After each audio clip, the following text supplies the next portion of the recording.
Olá, amigos do Ministério Sementes de Amor, eu sou Maurício. Nós estamos aqui em mais um vídeo vendo o livro O Evangelho para a Vida Real, do autor Jerry Bridges. Hoje nós vamos ver os capítulos 3 e 4, o prazer da obediência e justiça satisfeita, e eles discutem um pouco como a vida e a morte de Jesus Cristo compõem uma obra única que está relacionada à nossa salvação e justificação. Bom, e se você teve sua família, seus irmãos ou às vezes amigos próximos, você deve ter passado momentos que tem ali uma certa rivalidade, um certo conflito, e isso inevitavelmente gera em nós ações e reações pecaminosas, né? Nós sempre pecamos, mesmo antes a gente entender o que significava a palavra pecado nos ambientes familiares e de amizade. E quando a gente vai olhar isso na vida de Jesus, a gente vê que, pelas Escrituras, Jesus cresceu numa família com 4 meio-irmãos e pelo menos 3 irmãs. O autor do livro coloca que a palavra todas, usada para descrever as irmãs de Jesus, se referem a 3 ou mais. E todos tinham natureza pecaminosa, né? Exceto Jesus. E Jesus nunca pecou, né? Jesus teve uma vida absolutamente sem pecado. Então você vê o quanto que a vida de Jesus pode ter sido diferente da minha e da sua nesse sentido, né? Jesus, ele era absolutamente sem pecado, tanto na sua natureza quanto no seu comportamento. Aquilo que nós vemos, né, a natureza, o que nós temos por dentro, e no comportamento, aquilo que nós temos por fora, né, como nós somos observados pelos outros, como nós agimos, né? E Jesus declara que ele faz sempre o que agrada ao Pai. E isso tem 3 pontos importantes que nós temos que considerar, né? Não são apenas as ações e os discursos exteriores, né, que seria o comportamento, mas também os pensamentos internos, né, o que define a natureza da pessoa de Jesus, né? E mais importante que isso, as suas motivações, por que ele fazia, né, dessa forma, como guiava os seus pensamentos, né? Então Jesus, ele não somente obedeceu perfeitamente à lei de Deus, ele sempre desejou fazer isso, obedecer perfeitamente à lei de Deus. E ele não somente desejou fazer isso, ele tinha prazer em fazer isso. Jesus declara também que a minha comida consiste em fazer a vontade daquele que me enviou. Então, ele tinha esse prazer em obedecer à vontade do Pai, né? De ter uma obediência perfeita. E aí essa é a qualidade da obediência de Jesus, né? Do seu nascimento até a sua morte. Tanto que no início e no fim do seu ministério, né, uma voz veio do céu, dizendo: "Este é o meu filho amado, em quem eu me agrado." Mateus 3:17 e 17:5. Então nós vemos essa diferença, né, da qualidade da obediência de Jesus ao longo da sua vida toda, né, a obediência perfeita à lei de Deus, e o quanto isso é diferente da nossa obediência, né, ou da nossa desobediência hoje. Mas o que isso significa para nós hoje, para a nossa vida hoje, né? A gente tem que observar que a obra de Jesus em nosso favor, ela precisa ser vista de uma forma inteira.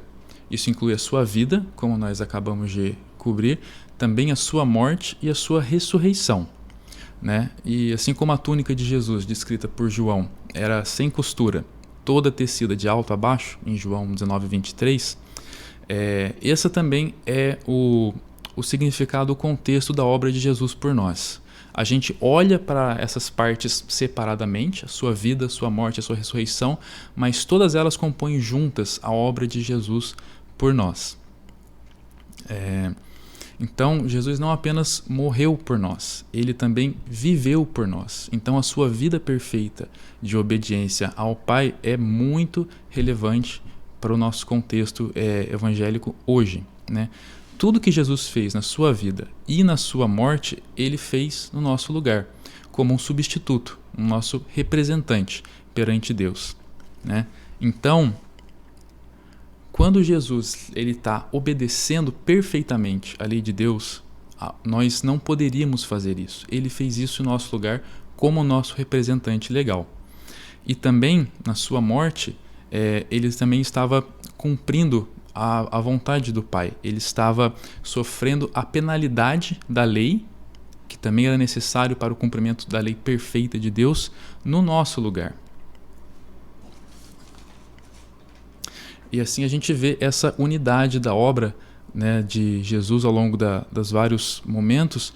Paulo descreve isso através de diversas cartas, né, em textos como: fomos crucificados com Cristo, nós morremos com Ele, nós fomos sepultados com Ele, nós fomos feitos espiritualmente vivos com Ele e seremos unidos com Ele na sua ressurreição, como está em Gálatas 2:20, Romanos 6, versículos 4, 5 e 10 e Efésios 2, 5.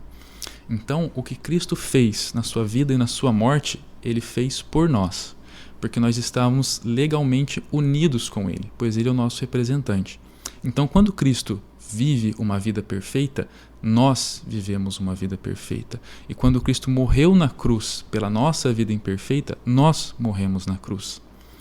Então, observando o nosso outro representante legal, como foi coberto nos capítulos anteriores, aqui tem uma diferença. A culpa do pecado de Adão vem sobre todos os seres humanos, mas a penalidade do pecado que foi cobrada de Jesus, isso é acreditado para nós que confiamos em Jesus, que nós cremos na sua obra, né? Nem todos confiam nele, mas essa é a mensagem do Evangelho, que se nós confiarmos em Jesus pela fé como nosso Salvador e como nosso Senhor, nós temos os benefícios da obra, da vida e da morte de Jesus Cristo. E esses dois aspectos, eles são inseparáveis. Ao confiar em Jesus como o Salvador, né, ou seja, no que Ele fez por nós, como nosso substituto, isso é, digamos, a obra objetiva, né, de Jesus por nós, que aconteceu fora de nós, que nós podemos observar ao longo da história, externamente. Tem um outro aspecto que também é confiar em Jesus como nosso Senhor, o que Ele faz em nós, né, através do Espírito Santo. Essa é uma obra subjetiva, ela acontece internamente. Talvez não possa ser observável pelos outros no primeiro momento, mas o Espírito Santo tem essa obra de transformação, ele trabalha em nós, né, nos levando a ter uma vida que glorifica mais a Deus. É um processo de santificação. E isso passa a ser observável na nossa mudança, na nossa conduta, né, através de nós. Então, tudo isso é muito importante no nosso relacionamento com Deus, né, no dia a dia. Como a gente conversa, como nós nos sentimos em relação a Deus, né? Pois a Bíblia diz que haverá um julgamento diante de Deus após a morte, né? E é um Deus perfeitamente justo e santo. Nós podemos ver sobre o julgamento em Hebreus 9:27. E também em Romanos 12:19, o Senhor diz: eu retribuirei, né? Minha é a vingança. Romanos 12:19, numa referência a Deuteronômio 32:35. Então, nós vemos que a justiça de Deus, ela é certa, ela virá e ela é exata, ela é perfeita. Cada um vai receber aquilo que merece. E isso pode dar um certo receio, um medo em nós, né? Porque aqueles que são crentes, né, em Cristo Jesus, nós não devemos mais temer a justiça retributiva de Deus. Porque mesmo que nós continuamos pecando através do processo de santificação, né, nesse processo de tentar mais e mais, através dessa transformação, viver uma vida que glorifica mais a Deus, que deixa para trás aqueles padrões de outrora, nós ainda cometemos pecados, né, a nossa natureza. E Jesus, o Espírito Santo vai trabalhando em nós.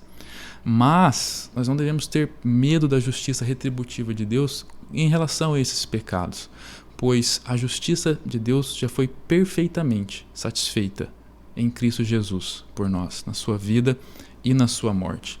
Então, o nosso relacionamento com Deus é um relacionamento de paz através de Jesus Cristo.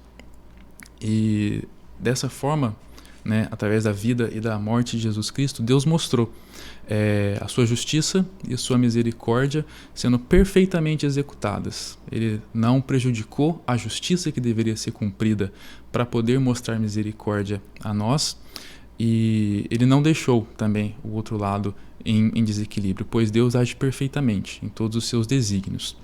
Então, nós podemos ter paz com Deus, pois como diz em Isaías 53:5 sobre Jesus Cristo, o seu castigo nos traz a paz.